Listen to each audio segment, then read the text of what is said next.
Hello दोस्तों, channel पे आपका फिर से स्वागत है। और आज हम बात करेंगे NIACL असिस्टेंट के LPT और DV प्रोसेस के बारे में। तो मेरा आज ही LPT और DV प्रोसेस कंप्लीट हुआ है। और ये मेरा हुआ है भोपाल के रीजनल ऑफिस से। आज यानी कि 13 मई को मेरा 8:30 AM की शिफ्ट में था। और मैं एक दिन पहले ही मैं पहुंच गया था यहाँ पे भोपाल। रात को रुका था मैं लॉज में रूम लेके। और उसके बाद फिर मैं सुबह रेडी होके, थोड़ा सा लेट हो गया था, 8:30 तक मेरा निकलना हुआ। और मेरे एरिया से 1 किलोमीटर दूरी था, तो मैं पहुंचा वहाँ पे। ठीक है। और थोड़ी सी अभी कुछ टाइम पहले ही मैंने IBPS क्लर्क का भी DV दिया था। और उसी एरिया में था जहाँ पे ये, जिस एरिया में इसका रीजनल ऑफिस था, यूको बैंक में मेरा, उसमें उसका रीजनल ऑफिस वहीं पे पास में था। लेकिन इसका थोड़ा ऑफिस ढूंढने में थोड़ा सा मुश्किल हुआ। कुछ लोगों को ईजिली मिल गया होगा, मेरे को थोड़ा सा मुश्किल हुआ। एड्रेस वगैरह थोड़ा सा, या एड्रेस अगर मैं अच्छे से देख लेता तो शायद इतना मुश्किल नहीं होता। एड्रेस मैं अच्छे से देख नहीं पाया था। तो इसका एड्रेस जो है, जैसे आप इसमें देख भी पा रहे होंगे कि ये पर्यावास भवन हैगा। और उसमें ये 3rd ब्लॉक में, ठीक है, 3rd ब्लॉक में है। और उसके 2nd फ्लोर पे है इसका ऑफिस। मैं पहले 1st ब्लॉक में चला गया, उसके 2nd फ्लोर चला गया, क्योंकि मेरे को वहाँ लिखा दिख रहा था। ठीक है, द्वितीय तल हिंदी में वहाँ सब बोर्ड लगे थे, द्वितीय तल लगा था। तो मेरे को लगा कोई भी बिल्डिंग सामने वाली बिल्डिंग में होगा। वहाँ पहुँचा 2nd फ्लोर पे, नहीं। फिर मैं 2nd ब्लॉक पे 2nd फ्लोर पे गया, उसके 3rd फ्लोर पे गया, उसके 4th फ्लोर मेरे को कहीं नहीं दिखा, क्योंकि वो बिल्डिंग नहीं कह रही थी कि NIACL है 2nd ब्लॉक पे। फिर मैं नीचे उतरा, फिर मेरे को समझ ही नहीं आ रहा था, और तब तक 8:45 हो चुके थे। फिर उसके बाद मैंने एक और किसी से पूछा, तो उन्होंने बोला नहीं, ये आप 3rd ब्लॉक में जाओ, उसमें 2nd फ्लोर पे। वहाँ पहुँचा तो वहाँ पे जैसे ही मैं एंटर किया, तो वहाँ मैंने ये सब बोर्ड वगैरह दिख गया। जैसे ये वीडियो दिखा रहे हैं, जो हमारे जब ब्रिटेन का है, या बाहर का देख सकते हैं, जैसे ही सब 2nd फ्लोर पहुँचोगे। और फिर वहाँ पे जैसे ही मैंने वो गेट ओपन किया सामने वाला, तो एक कोई बैठे थे। उनसे मैंने पूछा, ये NIACL का यही है ना? तो उन्होंने कहा हाँ यही है। वो पहले तो कहते कि नहीं पता। मैंने कहा लिखा तो है, कहते हाँ यही है। फिर मैंने कहा यार, यहाँ तो कोई बच्चे नहीं दिख रहे, मेरा एग्ज़ाम का ये DV डॉक्यूमेंट वेरिफिकेशन का प्रोसेस है। तो उन्होंने कहा बच्चे तो अंदर बैठे हैं उधर पे। फिर मैं उधर अंदर चल गया, तो उधर पे जाके एक हॉल आया, उधर पे सब लोग बैठे थे, बढ़िया AC वगैरह ऑन था। तो बढ़िया उधर पे सब बैठे थे। मेरे ख्याल से सब लोग ही आ गए थे मेरे तक, तो एक आधी कोई रहा होगा। और हमारे 8:30 AM पे था, 20 लोगों का था। और उसके बाद जो 12:30 AM वाला था, मतलब 13 मई को जो आज की डेट में दूसरा वाला था, उसमें 15 बच्चों का था। ठीक है। तो ये चीज़ है। मैं पहुंचा, फिर जाके बैठा, तो सब लोग अपना चीज़ें वही अरेंज कर रहे थे। कोई फ़ोटो लगा रहा था, कोई वो डेटा शीट वगैरह भर रहा था। ठीक है। तो ये डेटा शीट और इन सब का मैं अभी एक वीडियो में और क्लियर कर दूंगा कि डेटा शीट में कैसा क्या भरना है और क्या क्या रहेगा। ठीक है। मैं इनकी सेपरेट वीडियोस बना दूंगा, ताकि आप और इजीली समझ पाएँ। मैं अभी बस इसमें ओवरऑल प्रोसेस बता देता हूँ। ठीक है। तो इसमें फिर हम लोग जब पहुँचे, तो सब लोग अपना अरेंज कर रहे थे, वो वगैरह ऐसा ऐसा चल रहा था। फिर उन्होंने हमें बताया कि पहले आपका डॉक्यूमेंट वेरिफिकेशन होगा, सॉरी, सबसे पहले बायोमेट्रिक होगा। और बायोमेट्रिक वही रूम में हो रहा था, एक साइड में TCS के कोई ऑफिसर आ गए थे, वो साइड में कॉर्नर में, वही उसी रूम में हमारा उन लोगों ने डॉक्यूमेंट, वो अपना बायोमेट्रिक का ले लिया था। बायोमेट्रिक का जैसे ही कंप्लीट हुआ हम सबका, तो उसके बाद फिर अपना एक एक करके हम लोगों का DV के लिए एक रूम में बुलाते गए। वो एक वहीं ऑफिस में एक सेपरेट रूम था।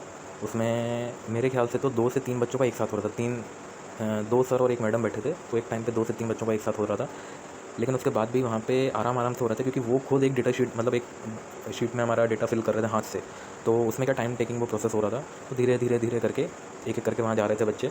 और उधर पे काफ़ी टाइम लग रहा था, एक्चुअल में DV वाले प्रोसेस में काफ़ी टाइम लग रहा था। कुछ बच्चों की चीज़ें रुक भी रही थी, कुछ लोगों के कहीं साइन नहीं थे, तो एक एक करके करवा रहे थे। ऐसे धीरे धीरे धीरे करके वो प्रोसेस होता रहा। और लेकिन बढ़िया था, चिल माहौल, ऐसा कोई दिक्कत नहीं। बायोमेट्रिक सबका ईजिली हो गया, कोई ऐसा कोई इशू नहीं। ज़्यादातर बच्चे तो MP से ही थे। कुछ बच्चे मेरे ख्याल से, जैसे 20 बच्चे थे ना हमारे 8:30 AM वाले शिफ्ट में, तो 20 में से 2 नहीं आए थे। 18 लोग तो वहाँ प्रेजेंट थे। और 18 में से हार्डली 2 से 3 ही लड़कियाँ थीं, बाकी सारे लड़के थे।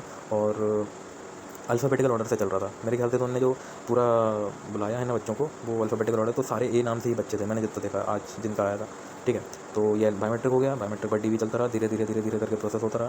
तो जब 10 या 10:30 बजे थे, या फिर जब जस्ट मेरा जब हो रहा था, तो फिर उसी टाइम पे मतलब मेरे को तो ऐसा लगा था कि कुछ ये खिलाने विलाने का इनका रहेगा कि नहीं। लेकिन ये तो मैं कंफर्म था कि लंच तो नहीं होगा, क्योंकि अगर 12:30 बजे दूसरे बच्चे आ रहे हैं, तो हमें कैसे लंच करवा देंगे। मैं तो सोचा तो उसके पहले ही हमें फ्री कर देंगे। हालांकि हमारा थोड़ा सा लेट हो गया था, 1-1:30 बजे हम लोग फ्री हुए उसके बीच तक।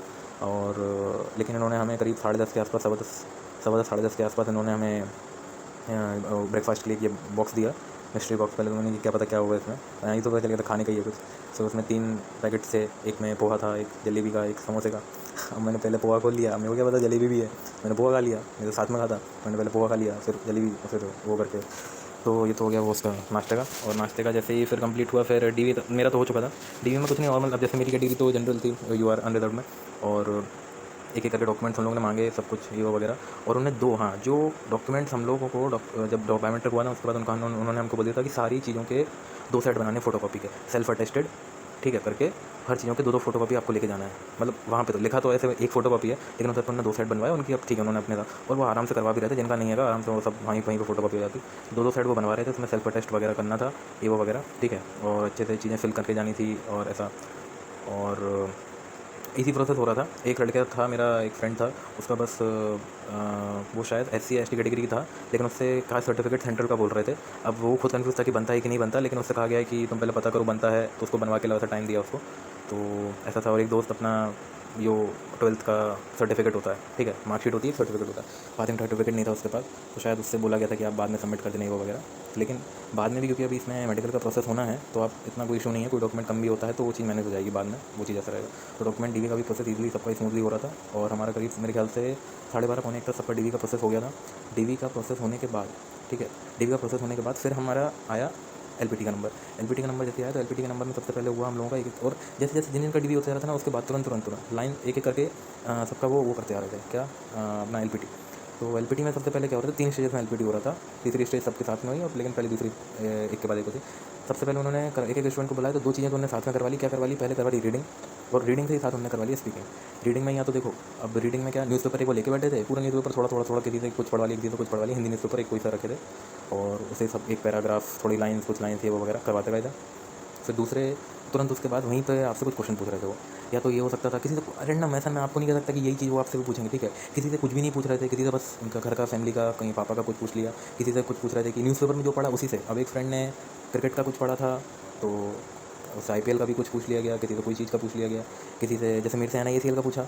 हाँ, मेरे से भी NICL का पूछा कि NICL के बारे में आप कुछ बताइए, क्या काम है इसका, क्या किस चीज़ से रिलेटेड है। तो मैंने थोड़ा सा जो मैं बोल पाया बोला, जितना बोल पा रहे आप बोलो। मेन ये चीज़ है कि आप वहाँ शांत मत बैठो, क्योंकि इंटरव्यू नहीं हो रहा है। वो खुद बोल रहे थे, एक लड़का था जिसके साथ मैं काफ़ी देर बैठा रहा, तो वो भी थोड़ा सा ऐसा नर्वस हो गया था उसके टाइम पे। तो उसके टाइम पे फिर सर ने अलग से बोला कि आप कभी भी ऐसी जगह जाएँ तो आप थोड़ा सा जिस कंपनी का मैं जा रहे हैं उसका पढ़ के जाइए, ताकि आपका वैसा इंप्रेशन रहे। अगर इंटरव्यू होता तो फिर आप के इधर तो नेगेटिव मार्किंग हो जाती। तो वो चीज़ थोड़ा ध्यान रखें कि जितना बन रहा कोई भी चीज़, क्योंकि वो तो रैंडम पूछ सकते हैं, कुछ भी न्यूज़पेपर का कुछ पूछ लिया, किसी से वॉर का भी पूछा था पाकिस्तान के। मैंने हाँ, एक लड़के से टैरिफ का पूछा था कि ये ऑस्ट्रेलिया कह रहा है, US और चाइना का टैरिफ वगैरह वॉर चल रहा है, इसमें क्या प्रोसेस है आपका, क्या है वो सब। तो किसी से कुछ भी पूछ सकते हैं, लेकिन आपको जितना बन रहा है आप उतना बोल दो, ठीक है। नहीं भी बन रहा है कि सर मुझे थोड़ा सा इतना आइडिया, या मुझे ऐसा लगता है ऐसा है, उतना बोल दो, कोई दिक्कत नहीं, क्योंकि उनका पर्पस है ही नहीं, वो तो क्वालिफाइंग नेचर का है। बस आपको बोलना है वहाँ पे ना, मतलब आपकी हिंदी स्पीकिंग ही वो चेक कर रहे हैं, कुछ वो और नहीं चेक कर रहे, ठीक है। तो 2 स्टेज तुरंत हो गए थे। फिर जैसे जैसे DV में क्योंकि टाइम लग रहा था, तो एक बच्चे का ये सब हुआ। DV जैसे ही सबके कंप्लीट हुए 12:30 के आसपास, 12:30 पौने 1 के आसपास, सबको एक एक शीट उन्होंने पेपर बांटा। ये मैं इसकी फ़ोटो अटैच कर दूँगा, और एक बार इसकी हाँ, ये जो है ना, तो ये इसमें आप देख पा रहे होंगे कि ये चीज़ जो पूरा इसमें जो उन्होंने दिया था, उसमें फिर उन्होंने डिक्टेशन करवाया, ठीक है। डिक्टेशन उन्होंने पूरा किया, बोला उन्होंने एक पैराग्राफ पूरा पढ़ के न्यूज़पेपर से, और ये शीट में उन्होंने पूरा बोला, वो चीज़ हम लोगों ने लिखी। और इसी में आप देख सकते हैं कि इसमें पूरा ये बना हुआ है कि भाई तीनों में ये बंदा पास हुआ है कि नहीं, फाइनल में क्वालिफाई हो रहा है कि नहीं हो रहा है। तो ये शीट में ही, क्योंकि तीन चीज़ें हैं ना, तो 3 चीज़ में आपका कुछ भी चीज़ अटकना नहीं चाहिए। जिसका तीनों होगा, चांसेस हैं कि भाई उसी का वो चीज़ क्वालिफाई होगा। और इवन अगर मेजोरिटी बच्चे सब, वैसे मेरे को तो लगता है हर बच्चा ही वो तीनों चीज़ें क्लियर कर लेगा सॉरी LPT का। लेकिन एक फ्रेंड ने मेरे को बताया कि उसने एक लिस्ट देख ली थी जो सर लोगों के पास थी जब उसका LPT हो रहा था। उसमें 1-2 चीज़ों में कुछ बच्चों के में क्रॉस लगा था, मेजोरिटी सब कुछ में सबका में टिक लगा था। तो उसको लगा कि यार भाई, मतलब इस वजह से भी रोका जा सकता है कुछ बच्चों को। तो हाँ, हो सकता है। और अगर सब बच्चों का हो रहा है तो फिर ये हो सकता है ले दे के मेरिट पे आ जाएगा कि किसने मेंस में ज़्यादा स्कोर किया है, और उनको चांस मिलेगा आगे किए। तो आप अपना DV LPT का इतना वो मत लें, नॉर्मल रहे वहाँ पे, जितना बन रहा उतना वो करना है, ठीक है। और LPT में भी थोड़ी सी हिंदी, बस राइटिंग उसमें रहेगी। राइटिंग का जब वो डिक्टेशन वो बताएंगे, क्योंकि वो बोलते हैं कि उस स्पीड में आपको लिखना भी रहेगा। तो अब उसकी प्रैक्टिस तो क्या ही करेंगे, जितना जिससे जो बन रहा है वो करना है उस टाइम पे। और जैसे ही हम लोगों का ये चीज़ हुआ, उसके बाद उन्होंने सबमिट किया। और फिर मेरे ख्याल से बस SC/ST बच्चों का रीइंबर्समेंट का उन्होंने पूछा, जो लोग ट्रैवल एक्सपेंसेस शायद SC/ST वालों का था, और बस उन्होंने फिर कुछ नहीं, फिर हमें जाने दिया था। तब 1 सवा 1 बज गए थे। मैं ये सोच रहा था कि अगर 1 आध घंटा और लेट होता तो शायद ये तरस खा के हमको लंच भी करवा देते, लेकिन लंच का वो था ही नहीं, क्योंकि यार इतनी सुबह बुलाया तो लंच का हमने सेगमेंट ही नहीं रखा था।